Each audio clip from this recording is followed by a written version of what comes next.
Hello दोस्तों, स्वागत है आपका बिहार बोर्ड शिक्षा। पिछली वीडियो में हमने प्रश्नावली 4.3 देख लिया था। इस वीडियो में हम देखेंगे अध्याय 5। देखिए, अध्याय 5 है वर्ग और वर्गमूल। इस चैप्टर को बनाने से पहले हम वर्ग और वर्गमूल किसे कहते हैं पहले ये जानेंगे। देखिए, अध्याय 5 वर्ग और वर्गमूल। वर्ग किसे कहते हैं? यदि किसी चतुर्भुज, चतुर्भुज मतलब आप समझते हैं ना, ऐसा ये 4 कोणों वाला, इसे चतुर्भुज कहते हैं। ठीक है, चतुर्भुज की चारों भुजाएं बराबर हों, मतलब इसकी चारों भुजाएं जो हैं वो बराबर हों। ठीक है, चारों भुजाएं बराबर हों और चारों कोण समकोण हों। देखिए, यहाँ पे जो आप कोण बनेगा ये कोण समकोण होना चाहिए, तभी ये वर्ग कहलाएगा। चारों कोण समकोण हो उस चतुर्भुज को वर्ग कहते हैं। एक बार फिर से समझते हैं। यदि किसी चतुर्भुज की चारों भुजाएं बराबर हों और चारों कोण समकोण हों तो उस चतुर्भुज को वर्ग कहते हैं। अगर हम कुछ इस प्रकार का बिल्कुल स्केल से खींचें, बिल्कुल चतुर्भुज शेप में, तो देखिए यहाँ से इसको और यहाँ से इसको, अब देखिए इनकी चारों भुजाएं, ये इस भुजा को मान लेते हैं 5 सेंटीमीटर का, तो ये भी भुजा 5 सेंटीमीटर की, ये भी भुजा 5 सेंटीमीटर की और ये भी भुजा 5 सेंटीमीटर की, और इसका जो समकोण बनेगा वो भी समकोण बिल्कुल बराबर होगा। यानी कि यहाँ से इसे यहाँ पहुँचने में अगर 5 सेंटीमीटर लंबा है तो इसको भी यहाँ से 5 सेंटीमीटर ही है लंबा होगा। अगर नहीं हुआ तो आपका वर्ग गलत हो गया, वो वर्ग बनेगा ही नहीं। अब ठीक है, अब देख लेते हैं वर्गमूल। वर्गमूल किसे कहते हैं? पहले ये पढ़ते हैं इतना, फिर उसके बाद ये समझेंगे कि आखिर ये कह क्या रहा है। ठीक है, वह संख्या होती है, मतलब एक संख्या मानी जाती है, जैसे हमने मान लिया r, वह संख्या r होती है जिसका वर्ग करने पर x प्राप्त हो। वर्ग करने पर यानी दोगुना करने पर, अगर हमारे पास कोई संख्या है, 2 संख्या है, तो उसका वर्ग इसे कहते हैं, इसे वर्ग कहते हैं। ठीक है, तो इसका वर्ग किए तो 4, तो हम इसे x मान लिए। ठीक है, x प्राप्त हो, अर्थात यदि r square is equal to x हो तो r को x का वर्गमूल कहते हैं। एक बार फिर समझते हैं। देखिए, वह संख्या होती है जिसका वर्ग करने पर x प्राप्त हो। कोई एक संख्या है, उसका वर्ग करने पर x प्राप्त हो, अर्थात यदि वह स्क्वायर में है, यानी कि मेरी ये उंगली है और इस उंगली को हम स्क्वायर मानिए, तो अब इन दोनों को मिला के टोटल 4 हो जाएगा ना।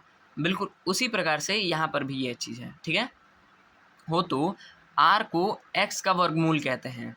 यानी कि वर्गमूल वह मान है जो मूल संख्या को स्वयं से गुणा करने पर प्राप्त हो। मतलब समझे, वर्गमूल वह मान है जो मूल संख्या, जो ये इसको हम मेन संख्या मानेंगे, मूल संख्या मानेंगे, इसको स्वयं से गुणा करता हो, स्वयं से गुणा करने पर प्राप्त होती हो। जब कोई संख्या स्वयं से गुणा करती है तो जो गुणनफल प्राप्त होता है उसे वर्ग संख्या कहते हैं, वह संख्या वर्गमूल होती है। ठीक है, हमें एक पूर्ण वर्ग संख्या के लिए पूर्ण वर्गमूल प्राप्त होता है। ठीक है, अब चलिए हम प्रश्नावली 5.1 देख लें। देखिए, प्रश्नावली 5.1, पहला प्रश्न क्या कह रहा है?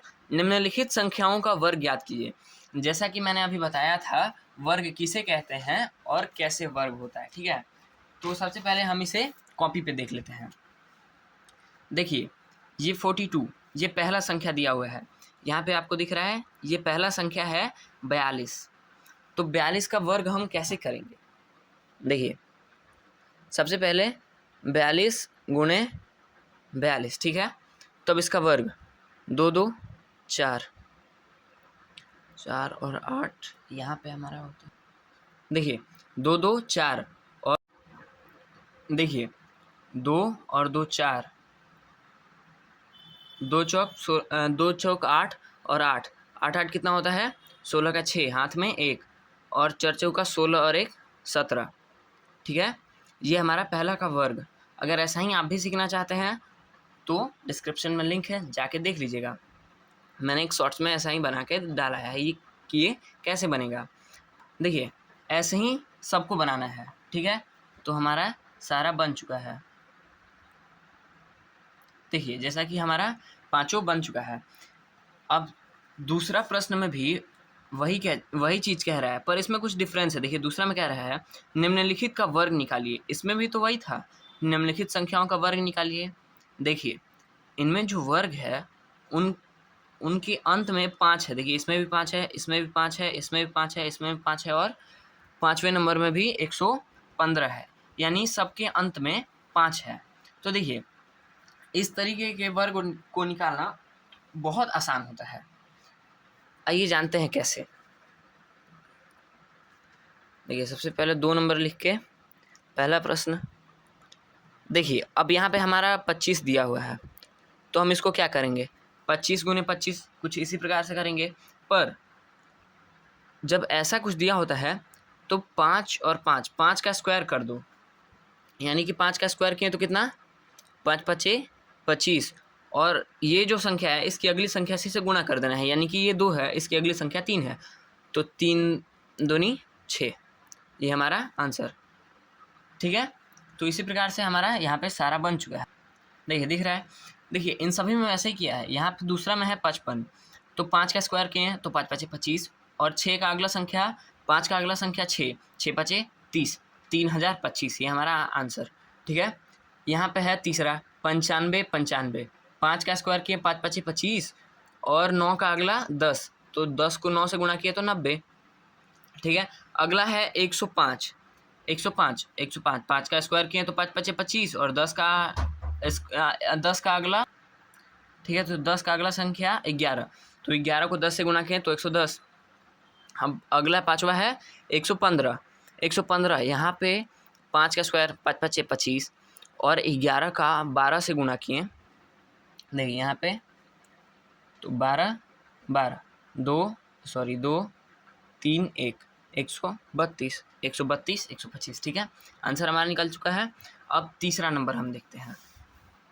देखिए तीसरा नंबर में क्या कह रहा है, निम्नलिखित संख्याओं में से कौन सी संख्या पूर्ण वर्ग है। देखिए पूर्ण वर्ग कौन सी संख्या है, अब इसे कैसे निकालते हैं बताएंगे हम। जांच कीजिए, यहाँ पे जांच करने को भी बोल रहा है। देखिए जिस संख्या में, तीसरा यहाँ पे देख लेते हैं, जिस संख्या में 2 3 7 8 0, देखिए 2 3 7, अगला संख्या 8 0, या 0 की संख्या विषम हो। देखिए ये भी विषम है, ये भी विषम है। अगर 2 संख्या रहेगा तो वो पूर्ण वर्ग हो जाएगा, लेकिन यहाँ पे 2 संख्या नहीं है। ठीक है, चलिए अब देख लेते हैं तीसरा का पहला क्या कह रहा है, 256 256। अब देखिए इकाई अंक में देखा जाता है, ये जो संख्या है, ये सब जो मैंने यहाँ पे लिखा है, इन सब का इकाई अंक में देखा जाता है, यानी कि ये इकाई अंक में ये संख्या नहीं आनी चाहिए। अगर ये इकाई अंक में ये संख्या आ जाती है तो वो पूर्ण वर्ग नहीं होगा। देखो इसके इकाई अंक में 6 आ रहा है, यहाँ पे कहीं 6 है नहीं है, तो यानी कि ये पूर्ण वर्ग हो सकता है। ठीक है, इसको पूर्ण वर्ग में रखेंगे। अब चलिए दूसरा देख लेते हैं। दूसरा है 360। देखिए यहाँ पे 1 0 है, यानी विषम है, यहाँ पे 1 0 है, यानी कि ये नहीं हो सकता। ठीक है, अब तीसरा देख लेते हैं, अंत में हम लोग इसे जांच भी करेंगे। तीसरा है 324 324। अब देखिए यहाँ पे इकाई अंक इसका 4 है, इसमें कहीं 4 है नहीं है, यानी कि ये हो सकता है। अब चौथा है 400 400। अभी देखिए यहाँ पे 0 का जो संख्या है वो सम में है, तो ये पूर्ण वर्ग हो सकता है। हमने यहाँ पे जांच किया, पहला है हमारा 256, तो 256 को हमने जांच किया तो 2 के पहाड़ा में ये कितने बार में, 128 बार में, फिर 128 64 64 32 32 16 16 8 8 4 4 2। ठीक है, इन दोनों का हम पहले जोड़ा लगाएंगे। ये कितना बार आ रहा है, 2 1 2 3 4 5 6 7 8 बार आ रहा है, तो हम इसको 8 बार लिखेंगे और इनका जोड़ा लगाएंगे, यानी कि ये 2, इन दोनों को हम 1 मानेंगे। वैसे इन दोनों को भी और इन दोनों को भी। ठीक है, तो अब इसको करना कैसे है मैं बताता हूँ। 2 गुणे 2 गुणे 2 गुणे 2, ठीक है। इन दोनों का जोड़ा लगा तो सिर्फ एक ही संख्या लिखाएगा। मैं ये नहीं कह रहा कि 1 लिखाएगा, सिर्फ 2 लिखाएगा एक बार, ठीक है।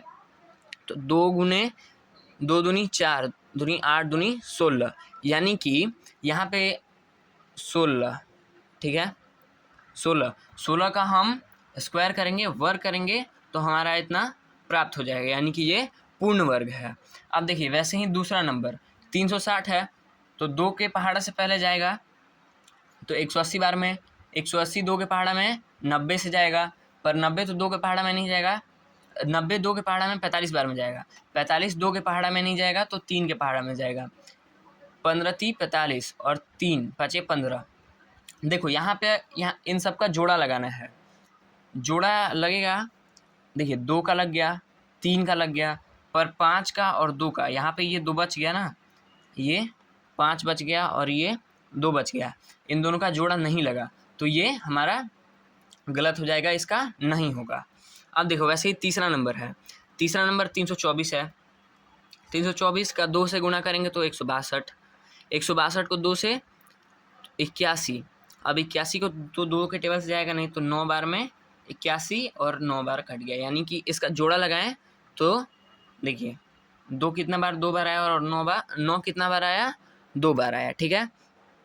तो 2 गुने 9, 9 दूनी 18, ठीक है, हमारा ये आंसर हो जाएगा, ठीक है। अब चौथा नंबर, भाई आप लोग कमेंट में ये चौथा नंबर बताओगे कि 400 पूर्ण वर्ग संख्या है या नहीं है, ठीक है। इसमें दो सम संख्या 0 है। देखो ये देख लो, यहाँ पे 2 सम संख्या 0 है। मैं इतना बड़ा हिंट भी दे रहा हूँ, कमेंट में जल्दी से लिखो कि ये चौथा नंबर सम संख्या है, पूर्ण वर्ग संख्या है कि नहीं है, ठीक है। अब देख लेते हैं चौथा नंबर। देखिए चौथा नंबर में भी सेम वैसा ही करना है, चौथा नंबर भी सेम वैसे ही है, बताता हूँ कैसे। देखो इसमें भी 2 3, देखो जैसे कि यहाँ पे हमने लिखा था 2 3 7 8 0 और विषम 0 की विषम संख्या, ठीक है। 2 3 7 8 0 और 0 की विषम संख्या, 0 और 0 की विषम संख्या, ठीक है। इसको आप लोग को याद रखना है, अगर ये याद रहेगा तो आप कितना से भी कितना बड़ा भी जो आपको कहे कि कौन सा पूर्ण वर्ग संख्या है या पूर्ण वर्ग संख्या निकालो, आप चुटकी बजाते निकाल दोगे, ठीक है। तो इसको आपको याद रखना है। देखो पहला है 13, इसमें 3 आ रहा है, तो ये हाँ आ रहा है, तो यानी कि ये नहीं होगा। दूसरा है 16, यानी कि इकाई अंक 6, देखिए इसमें कहीं 6 आ रहा है, नहीं आ रहा है, तो इसका मतलब ये होगा। तीसरा है 17, इकाई अंक 7, इसमें 7 आ रहा है, यहाँ पे देखो दिख रहा है, तो इसका मतलब ये नहीं होगा। 48, इकाई अंक 8, देखिए इसमें इकाई अंक 8 आ रहा है, तो इसका मतलब ये भी नहीं होगा। इसका देखिए 49 का इकाई अंक है 9, इसमें नहीं आ रहा है, तो मतलब इसका मतलब ये होगा। 64 का इकाई अंक 4, इसमें नहीं है, ये भी होगा। 72 नहीं होगा। 3 है इकाई अंक, ये भी नहीं होगा। 8 है इकाई अंक, ये भी नहीं होगा, ठीक है। तो हम इसको कैसे लिखेंगे, सबसे पहले लिख देंगे हल बराबर 16, 17 नहीं है, 48 नहीं है, 49 है, 49 है, 64 है, बाकी तो कुछ है नहीं, तो यही हमारा आंसर हो गया। देखिए इसमें जांच करने के लिए नहीं बोला है, इसमें जांच करने के लिए बोला था, पर इसमें जांच करने के लिए नहीं बोला है, इसलिए हम ये ऐसे ही इसका आंसर लिखेंगे, ठीक है। अब देखिए 5वां नंबर क्या कह रहा है। 5वां नंबर कह रहा है निम्नलिखित में से कौन सा सम संख्या के वर्ग हैं, निम्नलिखित में से कौन से सम संख्या के वर्ग हैं। देखिए 5वां नंबर का पहला है 169। देखिए इन सब का इकाई अंक दिखना है। सम संख्या का वर्ग हमेशा सम में होता है और विषम संख्या का वर्ग हमेशा विषम में होता है, ठीक है। तो यहाँ पे सम संख्या हमें पूरा नहीं देखना है, यानी कि 169 लिखा है तो हम 16 नहीं देखेंगे, क्योंकि ये तो 4 का 16 है, ये 16 नहीं देखना है, सिर्फ इकाई अंक देखना है हमें। इसका इकाई अंक 9 है, यानी ये विषम है, तो ये नहीं होगा, ठीक है। ये नहीं होगा।